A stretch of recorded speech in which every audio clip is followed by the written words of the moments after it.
none uyu mwana akagaragaza indwara za buri gihe, aragenda avuna Pastor Theogene mu buryo bwose atari yarabaze. Ikigo yigagaho yaracyanze, yakundaga kugaragaza indwara za buri gihe zidahari. Shimwe Deodinarius Prince Kid and Iradukunda Miss Elisa, wife and husband, ko bavuga yuko imashini basuzumishije, iyi mashini ipima telefoni zo mu bwoko bwa iPhone 14. My friend, aka kantu tukitondere, ngipima tukongera tukibaza kuri ya matariki batubwiye iPhone ntabwo yari yagasohoka. Umukobwa yagize gutya, ajya muri douche, akuramo imyenda, afata video, ari kwikora ubugoryi ibiki byose. Ese wakibaza impamvu aka kantu kabamo? Ntabwo bishoboka yuko ushobora gushaka umukobwa musangira mu kabari, usibye kuba kubona nka wa mukobwa azajya yumva afite stress akaza mukaryamana bikarangira. Icyo kintu ntigishoboka. Nubwo mwasangira isaha imwe, ndagira mwumvishe yuko uyu musore rwose ntiyagushaka. Nta mugabo uvukana agaciro, ahubwo agaciro umugabo aragakorana akakiremera. Ariko umugore avukana agaciro, akifasha kwiyambura agaciro ke, mu gihe umugabo we iteka ryose uzamubona ari gushaka kurema agaciro ke.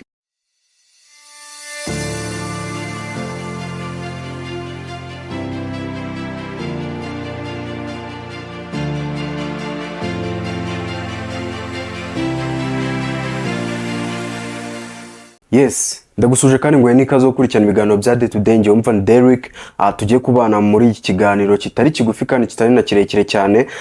Uyu munsi nta bindi turavuga, ni update by update ku bintu twagiye tubona muri izi mpera z'ukwezi cyangwa se muri izi ntangiriro z'ukwezi.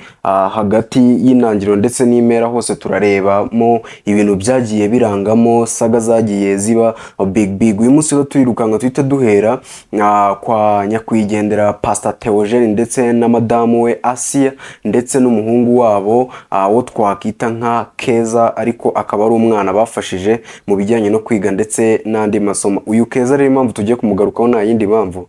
Keza n'umusore wagarutse mu mashusho agiye atandukanye, ubwo yagaragaraga nk'umuntu ufashwa nyine na Pastor Theogene. Gusa ubwo Pastor Theogene yitabaga Imana, uyu Keza yagaragaye nkaho ari we mwana uri ku ruhembe rw'imbere mu bandi bana Pastor Theogene yari amaze gusiga muri uyu muryango. Mu by'ukuri impamvu tugiye kuganira kuri uyu Pastor Theogene ndetse n'uyu Keza ndetse na madamu we, nuko uyu Keza hari ibintu biri kumuvugaho bitari byiza cyangwa se bitari mu buryo buri smart. Twabivuga gute rero? Nta kundi turaza kubivuga usibye kubyanaliza tukareba koko nimba ibi bintu ari byo cyangwa se ari amanyanga yabaye muri ibi bintu. Ese hano hantu haba harimo kwikunda cyangwa se gushaka ibitunga inda yawe cyangwa se gushaka ibihaza inda yawe abandi ukabasiga? Niyo mpamvu rero tugiye kureganira kuri iki kintu. Uyu Keza yagaragaye mu mashusho agiye atandukanye ubwo yakaga inkunga yo kugira ngo akomeze amashuri ye mu bihugu byo hanze, ndetse bigeraho nuza ye iraboneka visa. I think bivugwa ko Keza agiye kugenda, gusa bitararengerana twongera twumva andi makuru avuga ngo uyu Keza yarozwe ndetse arogwa n'umuntu wo mu muryango w'iwabo. Ibi bintu ni ibiki? Haciyemo igihe gito amakuru ariho mashyashya arongera avuga yuko Keza uyu yabonye iyo visa agiye kugenda, ibidari amahoro. Ariko se koko iyo visa niko bimeze cyangwa?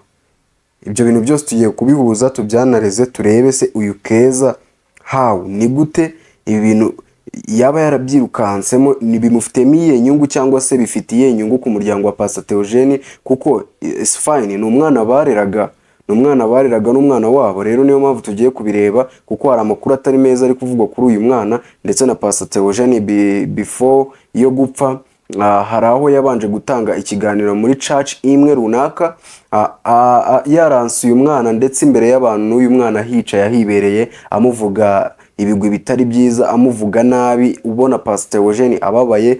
Nibwo bwa mbere ngiye nari mbonye muri look ya Pastor Theogene atebye ariko afite agahinda ndetse n'imbimba ku mutima we, kuko uburyo yavugagamo uyu mwana wabonaga ko ari umwana wamukomerekeje, wamubabaje cyane. Yavuze ngo iki rero? Ubwo Pastor Theogene yari ari imbere ya church ari kubwiriza, yarikoze aravuga ati uyu mwana mureba bita Keza n'umwana mubi koko. ni umwana mubi cyane.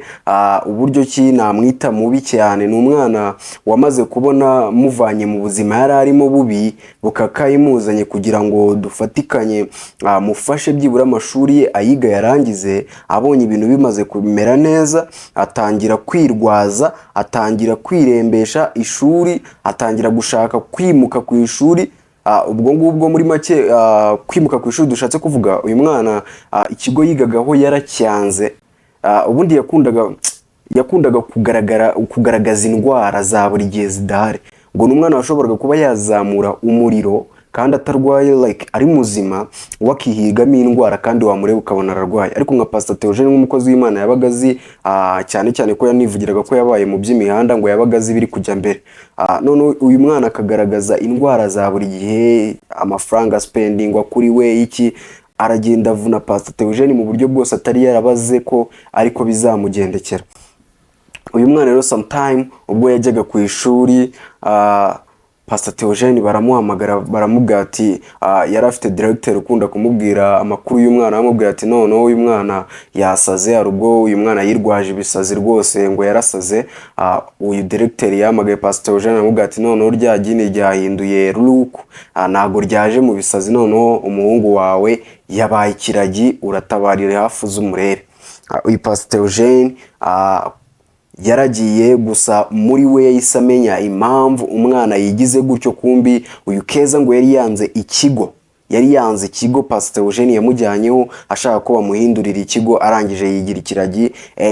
Ibintu byose bamubwiye agakoresha amarenga, ntago mvuga. Uyu Pastor Theogene akigera mu kigo aramubwira ati man, pakira ibyawe tugende, muri ya mvugo yiwe y'imihanda. Tipakira, barapakira matera n'ibiki byose, kubita mu modoka, ngo baragenda. Bageze imbere Keza aramubwira ati ma telefone yawe, akajya amwandikira icyo ashaka kumubwira. Pastor Theogene arumirwa. Bageze ahantu amugurira rwose ngo amabrochure n'ibiki. Pastor Theogene arangije ari serious aramubwira ati Keza rero ubu ngubu tugiye gusubira iwanyu kuko ngiyewe ndabona noneho ibyanjye birangiriye aha, uri kumvuna biri kunanira. Uyu Keza agira ngo ni joke. Bageze mu rugo Pastor Theogene amwaka ibintu byose, yaba bag ibiki byose abishyira hariya yamuguriye. Arangije amuhereza utwaramubwira ati ibi byose nakuguriye bizafatwa n'umwana ufite ubushake bwo kwiga ndetse ufite intego yaho kugera. Iyi ni inkuru y'uyu muhungu mwagiye mubona kuri social media ngo ni umuhungu wa Pastor Theogene. Uyu Pastor Theogene ubwo yavugaga iyi nkuru, ngende gusubiramo, yavugaga iyi nkuru kabisa imubabaje n'uyu Keza yiyicariye. Uyu Keza basubiranye ku ivuko ku cyaro, abona Pastor Theogene aracyakomeje, abona aracyari serious. Arangije amwaka telefone nanone ngo yongere amwandikiremo ya marenga ye. Pastor Theogene amubwira ati ntayo nguha vuga. Uyu Keza arangije ikimwaro kimwisha, arangije abwira Pastor Theogene ati mbabarira daddy.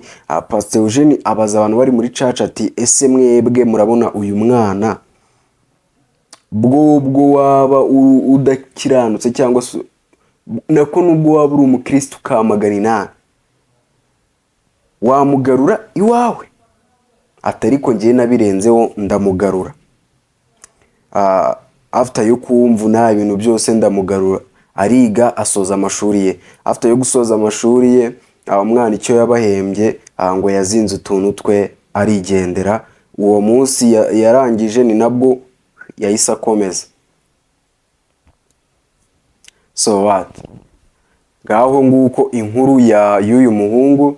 Uyu muhungu rero bikavuga ko ari gushaka ngo visa kugira ngo ajye mu byo hanze, yige ngagire icyo ageraho, akore ngatunga umuryango. Ese koko ari gushaka kugera kuki? Ese koko ibintu byose mama Pastor arabizi neza cyangwa se ari kubikurikira, cyangwa uyu mwana ari kwitwaza iri zina kugira ngo abone ibyo ageraho yitwaje iri zina? Kuko Pastor Theogene Edayeri uyu mwana ewana ntago yari mu bana yashakaga, kuko yari amaze kurambirwa ku kigero kiri hejuru.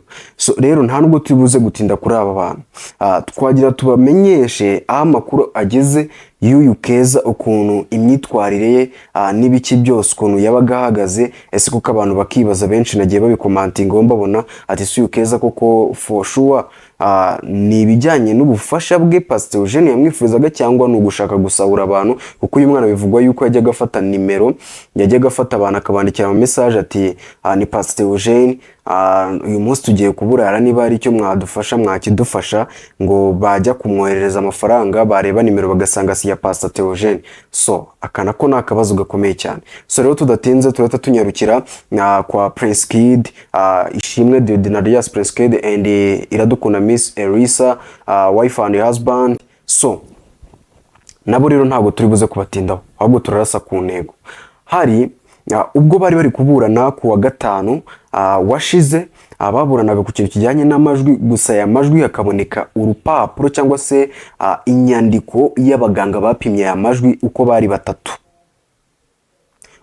batatu mu by'ukuri.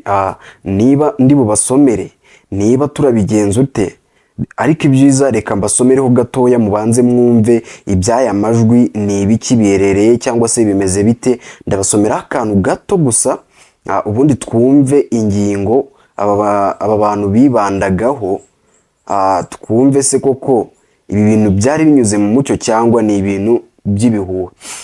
Tariki ya 6 Nyakanga 2023 Rwanda Forensic Laboratory yakiriye dosiye izanwe n'umushinjacyaha ku rwego rw'igihugu witwa Ninahazwa Roseline, isaba gusuzuma umwimerere w'ikiganiro cy'amajwi uko cyafashwe kuri telefone yo mu bwoko bwa iPhone 14 version 16.5.1 ifite MIEI SAT58851 43 36 40 22 no gutanga raporo. Icya gatatu, ubutumwa RFL yahawe ni ubu bikurikira. RFL yakiriye telefone yo mu bwoko bwa iPhone ifite za nimero nababwiye kugira ngo hasuzumwe umwimerere w'ikiganiro cy'amajwi kigibwaho impaka gifite uburebure bw'iminota 13 n'amasegonda 27 n'amaterisi 50 cyafashwe no gutanga raporo. Icya kane, icyo ikusanya icukumbura n'isuzuma byibanzeho mu gushyira mu bikorwa ubu butumwa twahawe. Isuzuma ryakozwe twifashishije imashini yitwa Fred R Forensic Laboratory laptop irimo programme ya mudasobwa yabugenewe yitwa Breaksoft Evidence Center, ishinzwe gucukumbura no kusanya amakuru kuri telefone yo mu bwoko bwa iPhone 14 version 13.5.1 ifite ya nimero nababwiye. Icya gatanu, icyo ikusanya icukumbuye n'isuzuma cyagezeho. Nyuma yo gusuzuma ubushishozi n'ubumenyi mu gusesengura ibimenyetso byakozwe hakoreshejwe ikoranabuhanga digital evidence kuri telefone yo mu bwoko bwa iPhone 14, twasanzeho ikiganiro cy'amajwi gifite uburebure bw'iminota 13 n'amasegonda 57, kikagaragara ko cyafashwe n'iyi telefone tariki ya 16 kwa 4 2022 saa 4:23 n'amasegonda 25 PM. Nuko ako niko mbaye mbasomeye. Hanyuma ikindi kintu gitangaje kuri iyi dosiye nuko abantu basuzumye iyi dosiye babisinyiye bakarahira bakavuga ko ibi bintu baramutse hari icyo bibeshye cyangwa se right barabeshye cyangwa se ari ibihuha ibyo bavuze, abemera ko bazabihanirwa n'amategeko ya Repubulika y'u Rwanda. Mu by'ukuri aba ni abaganga bakomeye. Tukibaza rero, ahantu tuhita twibaza nahanga ko bavuga yuko imashini basuzumishije aya majwi ari imashini yabugenewe, kandi nanone tugasubira inyuma tugasanga iyi mashini ipima telefoni zo mu bwoko bwa iPhone 14. My friend, aka kantu tukitondere, ngipima telefoni zo mu bwoko bwa iPhone 14 gusa. Tukongera tukibaza kuri ya matariki batubwiye iPhone ntago yari yagasohoka, kuri ya matariki bavuze amajwi yafatiweho ntago iPhone yari yagasohoka. 14 yasohotse mu kwa 9, tubyumvikane. Rero ibi bintu bakabiburanaho tukibaza ese koko ibi bintu nibyo? Nyuma barangije barahindukira ngo baravuga ngo basanze baribeshye ngo telefone ni 13 Pro Max. What? Ibi ni ibiki? Ni gute ushobora kwibeshya ikintu uzi neza yuko wasinyiye, washyizeho umukono wawe, kandi ibi byose bibaye after yuko uru rubanza rubaye. So tukibaza ngo rero ibi bintu biri gucura iki cyangwa se bihetswe n'iki? Ninde muntu uri inyuma y'ibi bintu? Ibi byose nababivuga bavuga ati ibi bintu birimo izindi mbaraga zitazwi cyangwa se z'umurengera abantu batazi ngo bihagaze, cyangwa se ninde uri kubiyobora. So ni rero turaza gushyira ki Prince Kid nawe ubwo yaburanaga wagira ngo akakantu yari yarangije kugatekerezaho ndetse yanakarebye, kuko nawe ubwe yagize gutya arabaza ati ndabaza ese nubuhe bwoko ni ikihe cyuma cyafashe aya majwi, cyangwa se nubuhe bwoko bwakoreshejwe hafatwa amajwi? Ati ni telefone. Abashinjacyaha bwamusubije mu bwati wikigiza nkana urabizi, ati ni telefone iPhone Pro Max. Prince Kid abaze neza arabaza ati ese koko niba ari 14 kandi icyo gihe phone tari yagasohoka ibi ni ibiki? Yari yazanye ibipapuro ewana byuzuye ubona ko ari fit, nta kibazo afite mu rukiko, ibyo aburana abizi. So giye kuntu mbireba mu ijisho ryanjye nta kundi nisesengure uyu Prince Kid azafungurwa, ndetse hafungwa ahubwo abandi bantu benshi bashoreranye bari inyuma y'iki gikorwa cyabaye. Of course kabisa iki gikorwa kizafungisha abantu benshi. Yes, tudatinze rero ku bintu byinshi, hari indi saga tugiye kuganiraho y'abana b'abakobwa bari kuri imihanda bari kwambara ubusa. First of all ndabanza nibaze ese koko aba bana ibintu bari gukora barabizi? Simbita abana wenda ngo ndabaruta ndi muto kuri bo, ariko ngiye kubivuga uko mbibona, cyangwa se nkuko niyemeje kuza hano ngiye nkasengura ibintu byose mbona biri negative ku bandi bantu. Hano edayeri muri societe turimo rusange irimo abantu bakuze ndetse n'abaringaniye. Sasa tukibaza ese wowe mukobwa wifata video uri muri douche uri kwikinisha wambaye ubusa buri video yawe kagaragara ku mbuga nkoranyambaga, uri kwigisha iki? Ese ufite ababyeyi? Eske ni ibiki uri gushaka kwerekana? Ni iki kidasanzwe ufite abandi bantu badafite, cyangwa se wumva ko uri perfect yo kurenza abandi bantu? Ahantu ndi buze kuhatindaho gatoya. Aba bakobwa mu bushishozi nakoze cyangwa se nizeho nuko izi video bari kuzifata babikoreshejwe nabo twakita aba diaspora. Urambaza ngo niye impamvu mvuza aba diaspora kandi mubazi nk'abantu batanga babana beza? Ndaza kugaruka kuri iyi ngingo. Abana b'abakobwa bo mu Rwanda diaspora iyi bateretse, cyangwa se umusore wo mu diaspora akagutereta uri umwana w'umukobwa, first of all aba diaspora bafite umuco wabo wihariye wo kubanza kwaka amafoto ukomeze like body bakakwaka nyine twereke umeze ute mu bice byose bigize umubiri wawe. Uyu mukobwa rero nawe kubera ubushyuhe bw'amafaranga abakenewe ari huti avuga ngo amafaranga yose avuze atatse bayamuhereza, uyu mu diaspora nawe amutegera ku kantu kamwe kavuga kati ndamuha amafaranga nyamuhe noneho mubwire yuko hari amafaranga nshaka kumuha, nabari asa nk'ari mesha urugero nsanzwe nguhereza 5,500 noneho ndahindukira ndakubwira ati uyu munsi ifite ku mafaranga ndashaka kuguhereza 200,000. Ariko nawe urabona murankoherereza amafaranga kugira ngo uyu munsi yanyagwe, nawe byibura nyereka ukuntu umeze umubiri wawe wose, dore turakunda nibaze ko nakuzi nzi mu maso yawe gusa. Akamutera injuga wa mukobwa nawe w'igicucu akagenda hara muri douche agakuramo imyenda yose agatereka iPhone yiwe hariya rwose, dore ko arizo ziri gukora amabara muri iyi minsi, iPhone yarangiza agahita yifata video yambaye uko yavutse, akikora ubucucu intoki agakarisa akagira ute what. yarangiza akagira gutya akoherereza wa musore. Ndagira ngo mubwire gutya, hano ngiye kuganira n'aba bakobwa. Wa mukobwa iyo umaze kohereza iyi video hari kamwe udashishoza, wenda hari ijisho mubwe mutarebera nkuko si ibyanyu. Iyo umaze koherereza uyu musore iyi video,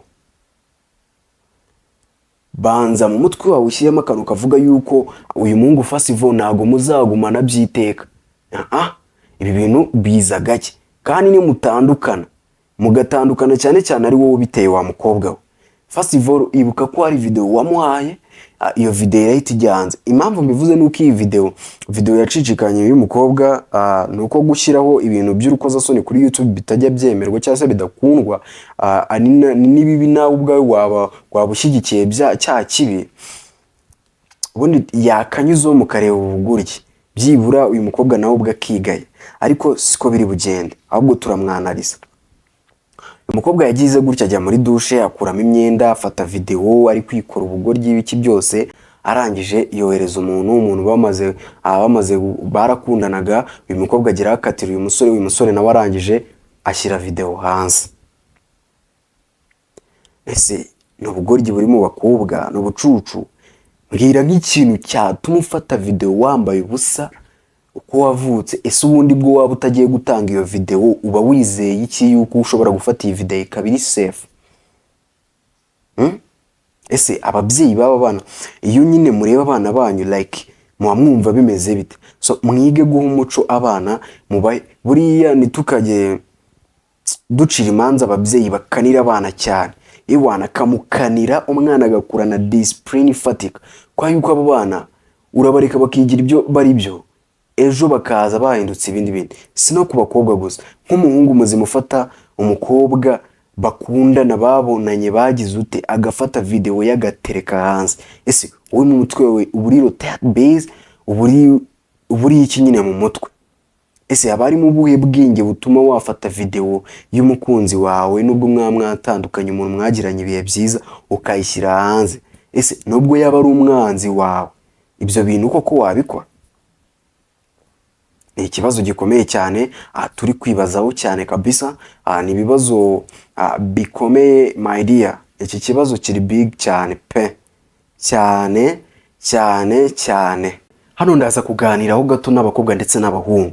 Akantu tugiye kwibaza karagira kati, ese can imagine wakibaza we mukobwa urara mu kabari, cyangwa se we mukobwa ukunda kugaragara mu mashow atandukanye, okay, nitukishinga abandi bantu, nuzabona umukobwa mugenzi wawe ari umukobwa ukeye, usa neza, ufite icyo ufite amafaranga, afite everything, nurangiza uyishyire mu cyiciro cye, nawe ugenda urare mu tubari ugira ute?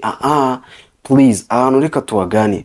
Wakibaza impamvu ushobora kuba ufite inshuti mu kabari y'umuhungu uri umukobwa, like turi kuvuga ku bakobwa. Ushobora kuba uri umukobwa ufite inshuti mu kabari y'umuhungu, uza mugasangira mukagira ute, ejo ukajya kubona ukabona wa muhungu agutumiye mu bukwe bwe, arashatse, kandi mu by'ukuri mwarakoranaga amabi, mukaryamana, mukivuruguta mu byaha byose, ewana akaba ari wowe perfect, ubona ko uri byose kuri uwo muhungu. Ejo bikigoronzora, noneho uyu muhungu agashaka undi mukobwa utari wowe.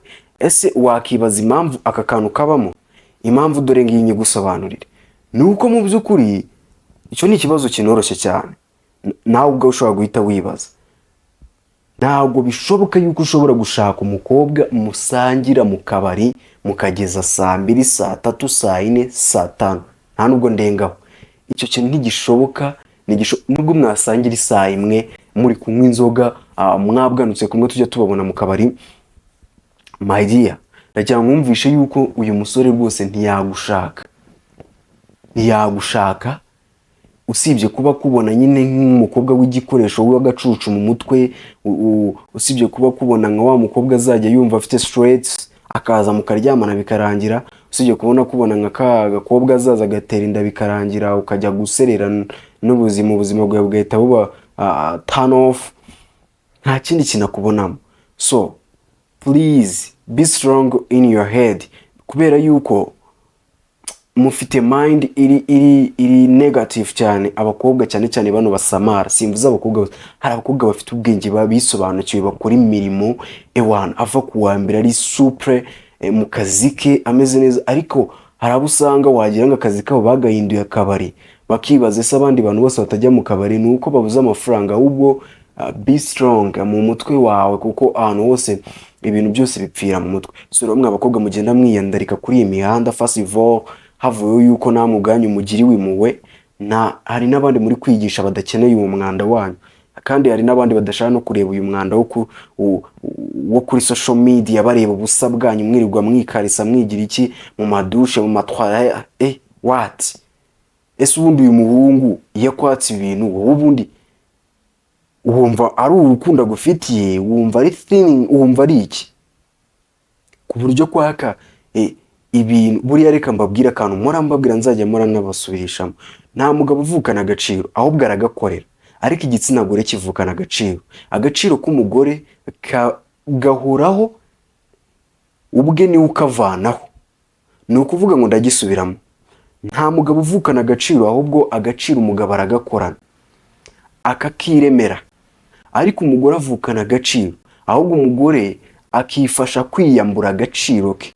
Mu gihe umugabo we iteka ryose uzamubona ari gushaka kurema agaciro ke, nubwo yaba akennye ka $800 aba ashaka kurema agaciro ke. So rero mwa bakobwa mwe, njye nihitiraga nababwiraga ko ibi bintu bitari fresh, bitari sawa, muri gukora ibintu by'umwanda biteye asyi. So ntagiye no muri byinshi, reka ngiye ncumbikira za ikiganiro cyacu kugira ngo tujye tubona ibindi tuze tubabwira kuri next news, kuko ni byinshi tuba dufite, ni byinshi, na amakuru menshi aba ari update tuba dufite. So rero mbagira ngo nguhe ibintu bitoya kandi bitakurambira. Komeza ugire ibihe byiza, kurikirana ibiganiro bya Day to Day. Njye umva Derrick, dusanzwe tubana kuri iyi kamera ya YouTube channel Day to Day, inyuma ya kamera ya Ask Mavibo cyangwa se Ask for Marvin. Ni umukameraman rwose mwiza ukora videos neza, ukora indirimbo, filme n'ibindi bintu byinshi bigiye bitandukanye. So wamuhamagara unyuze kuri iyo nimero yanjye bipininze hasi, ukambwira nkakuza nawe rwose niba hari ibikorwa ushaka gukoresha cyangwa se publicité. So komeza ugire ibihe byiza rero. Njye ni Derrick kuri YouTube channel ya Day to Day. Tuzatubana mu mashow agiye atandukanye ya politique, show ndetse na showbiz, ndetse n'ibindi bintu bigiye bitandukanye. Wowe aho uri hose gubwa neza. Iyi ni Day to Day. Bye bye.